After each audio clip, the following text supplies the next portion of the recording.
فن محاسبہ معاشرہ کر اللہ ہمارا، ہمیں بچا لے اس دنیا کے دنگل سے، ذلیل و رسوا ہونے سے مالک تو ہمیں بچا لے ان کے صدقے۔ ہر وقت اپنی دعا میں یہ دعا مانگیں گے، خدا کا وعدہ ہے جو مجھ سے ڈر گیا وہاں سے اسے روزی دوں گا۔ جو خدا جس کو خوشی سے روزی دے گا بتاؤ پھر اللہ تعالیٰ اس کے اوپر کتنے انعامات ڈالے گا، بے شک کہاں سے اس کا پورا ہو رہا ہوگا، کیسے ہو رہا ہوگا۔ آپ جاؤ بزرگوں کے کام دیکھو، جا کے آپ سر پکڑ کے بیٹھ جاؤ گے۔ صرف داتا علی اجمیری صاحب کا لنگر ہی دیکھ لو، اللہ، ملک کا بادشاہ بھی لنگر نہیں چلا سکتا، وائٹ ہاؤس والے بھی نہیں چلا سکتے ایسا لنگر، ان کے خزانے بھی خالی ہو جائیں گے۔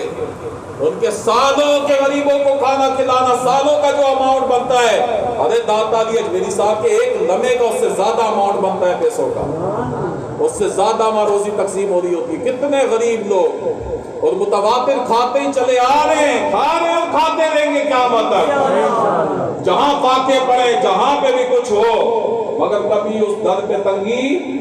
نہیں ہوگی۔ ان کی زندگیوں میں بھی ان کے اوپر تنگی تکلیفیں اس صورت میں نہیں تھی، امتحانات تھے، آزمائشیں تھی۔ میں نے کہا جس پہ خدا آزمائش امتحان ڈالتا ہے اسے اٹھانے کی طاقت بھی اللہ عطا فرما دیتا ہے۔ وہ تو بزرگان دین کے ساتھ نہیں، مگر اس کے علاوہ ایسی کوئی غم اور خوف ادا ان اولیاء اللہ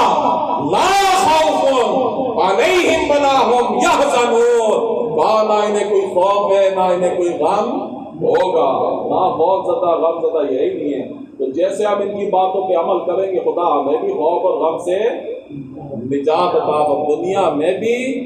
اور آخرت میں بھی اللہ میں نجات عطا فرمائے۔ توبہ کر لینا، سچی توبہ اپنے اپنے دل میں کرنا، ضروری نہیں ہے کہ ہم روئیں دھاڑے ماریں یہاں پہ، نہ، اندر سے آپ اپنے اللہ سے تعلق کو قائم رکھو، اندر سے خود ہی خوف زدہ ہو جاؤ، اللہ سے ڈر جاؤ، معافی مانگ لو اندر سے۔ اور جب آپ کا باطن اندر سے ہل جائے گا اور اللہ سے رابطہ رجوع کر بیٹھے گا، مالک مجھے نہیں برداشت ہو سکتی ظاہر میں میرے ساتھ یہ مصیبت ہے، تو مجھے بچا، آواز آئے گی بچ بندے پھر کو، مالک توفیق دے، تو توفیق دے گا، میں کوشش کروں گا۔ تو آج کے بعد انشاءاللہ بچنے کی کوشش اور اللہ سے توفیق مانگتے رہیں گے انشاءاللہ۔ اللہ ہمیں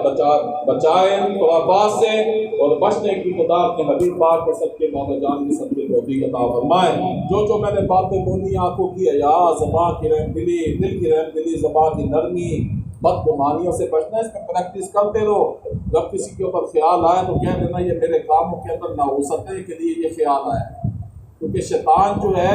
قرآن کہتا ہے ان الشیطان للانسان عدو مبین، کھلا دشمن ہے، اور حضرت بیٹھے ایک ہی دشمنی کا اختیار ہے اس کے پاس، صرف ایک کام کے علاوہ شیطان کوئی کام ہمارے ساتھ نہیں کر سکتا، بس وسا ڈالتا ہے۔ قل اعوذ برب الناس مالک الناس الہ الناس من شر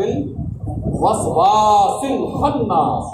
یہ وسوسہ جب ہمیں آتا ہے نا کہ فلاں نے یہ کام ہمارے اوپر کر دیا، اس کی وجہ سے ہم یہ ہو گئے، اس کی وجہ سے یہ ہو گئے، بس جب بچ گئے ان سے کچھ بھی نہیں ہو سکتا، جب تک خدا نہ چاہے تو کچھ ہو ہی نہیں سکتا۔ ارے اس کے ولی اتنی طاقتور والے ولی ہیں، اس کے نبی اتنی پاور والے نبی ہیں، ان کی پاوروں کو تسلیم کریں گے، اسے رد کرنا پڑے گا کہ کچھ بھی نہیں ہو سکتا کہ جب تک خدا اس کے رسول نہ چاہیں۔ ان کی چاہت اگر چاہتے ہو کہ ایسا چاہیں کہ ہم خوش ہو جائیں تو پھر ایسا کام کریں کہ وہ خوش ہو جائیں۔ میں نے کہا نا بنفس نفیس دیکھ رہے ہیں اپنے روزے سے آ کر جا رہے ہیں، تو آج حضور پاک ہمارے درمیان موجود ہیں۔ یہ نہیں کہتا کہ ہوتے تو آپ کیا کرتے، یہ تصور کرو کہ ہم ان کے سامنے موجود ہیں، کہ وہ ظاہری طور پہ دنیا سے گئے، ولیکن لا تشعرون، تمہیں شہیدوں کے متعلق شعور نہیں حاصل ہے کہ شہید کیسے زندہ ہیں۔ ارے جب شہیدوں کے امتیوں کے متعلق تمہیں شعور نہیں ہے تو نبی کے متعلق کیا شعور ہوگا کہ وہ کیسے زندہ، اپنی قبر میں آ کر جان زندہ ہیں اپنے اصحاب کے ساتھ، اور ایک ہے امتی کے اعمالوں کے مطابق۔ یہ تو غلاموں کا حال دیکھو آپ کی حال میں، غوث اعظم رضی اللہ تعالیٰ عنہ فرماتے ہیں کہ ایک لمحہ ایک ساتھ میرے پاس آتی ہے، لمحہ میرے پاس آتی ہے اور مجھ سے پوچھتا ہے کائنات میں کس کے متعلق کیا کیا جائے۔ رب فرماتا ہے کہ جا میرے بندے کے بعد عبد القادر جیلانی کے پاس چلا جا،